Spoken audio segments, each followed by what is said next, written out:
পুরসভার dumping ground আছে, কিন্তু সেখানে আবর্জনা ফেলাই হয় না। শহরের আবর্জনা ফেলা হয় নদীর পাড়ে। এতে বাড়ছে দূষণ। আর এরপরই প্রতিবাদে পশ্চিম মেদিনীপুরের ক্ষীরপাইয়ে পোস্টার। জলপাইগুড়ির মেটালিতেও একই ধরনের সমস্যা। সেখানে আবার নদীর পাড়েই তৈরি হচ্ছে ডাম্পিং গ্রাউন্ড। বিক্ষোভ দেখিয়ে এর কাজ বন্ধ করে দিলেন স্থানীয়রা।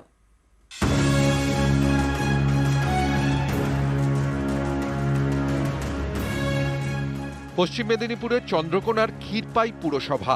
তৃণমূল পরিচালিত এই পুরসভার নিজস্ব ডাম্পিং গ্রাউন্ড আছে। অভিযোগ, গত কয়েক মাস ধরে সেখানে আবর্জনা ফেলা বন্ধ। ক্ষীরপাইয়ের পাশ দিয়ে বয়ে গিয়েছে কেঠিয়া নদী। ডাম্পিং গ্রাউন্ডে না ফেলে শহরের আবর্জনা ফেলা হচ্ছে নদীর পাড়ে। সেগুলো মিশছে নদীতে। এতে বাড়ছে দূষণ। এরই প্রতিবাদে পুরসভার বিভিন্ন এলাকায় পড়েছে পোস্টার। ক্ষীরপাই পুরসভার বিরুদ্ধে বাড়ছে ক্ষোভ। এখানে যে এই যে নোংরা দূষণ হচ্ছে, জলাতে যাচ্ছে, এগুলো তো দূষণ তো খারাপ হচ্ছে। তো পৌরসভা কেন উদ্যোগটা লাইনি কেন এখনো? নোংরাটা ফেলছে পৌরসভার লোকই ফেলছে, তো নদীর পাড়ে না কেন ফেলবে এই জিনিস? পরিবেশ দূষণ হচ্ছে। তৃণমূল পরিচালিত যে পৌরসভা, সেই পৌরসভার চেয়ারম্যানের লক্ষ্য করা উচিত, নজর করা উচিত।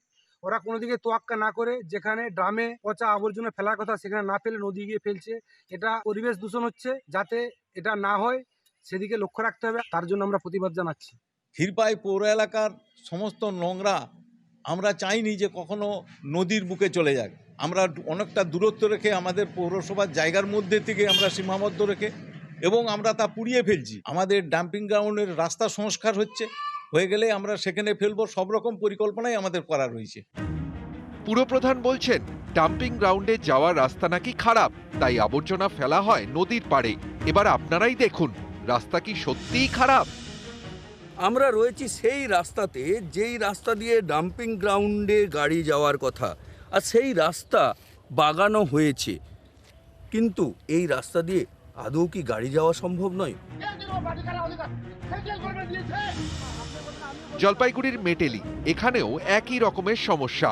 মেটেলির গা ঘেঁষে বয়ে গিয়েছে নেওড়া নদী। এই নদীর পাড়ে ডাম্পিং গ্রাউন্ড তৈরির কাজ শুরু করেছে মালবাজার পুরসভা। এতেই আপত্তি স্থানীয়দের। সোমবার কাজ শুরু হলে তারা বিক্ষোভ দেখান, বন্ধ করে দেন নদী পাড়ে ডাম্পিং গ্রাউন্ড তৈরির কাজ। পশ্চিম মেদিনীপুর এবং জলপাইগুড়ি থেকে সুকান্ত চক্রবর্তী এবং রকি চৌধুরী, নিউজ 18 বাংলা।